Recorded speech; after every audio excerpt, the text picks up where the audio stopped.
আজকে তোমাদের মুসলিম ভাইকে একটা ডেয়ার দিব।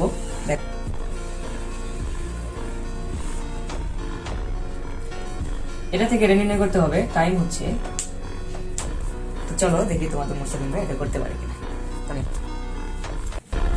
আচ্ছা তো এখন হচ্ছে তোমার টাইমার অন।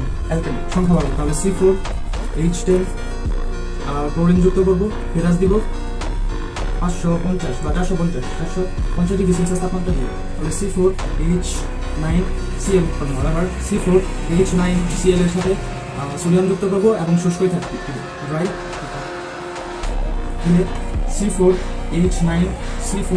H9 এটা উৎপন্ন হবে এবং এনে Cl উৎপন্ন হবে। আবার C4 এটা বলা হয় C8 H18 প্লাস আবার Cl যুক্ত করবো, ফেরাস প্রভাব দিব 550 ডিগ্রি সেলসিয়াস তাপমাত্রা দিব, তাহলে C8 H18 H17 Cl উৎপন্ন হবে। তারপর মাত্র 10 সেকেন্ড। H18 H17 Cl এর সাথে আবার সোডিয়াম যুক্ত করবো, তাহলে C18 H30 C16 H34 উৎপন্ন হবে। আর এটাই হচ্ছে তোমাদের ক্লাস 2 উৎপন্ন হবে।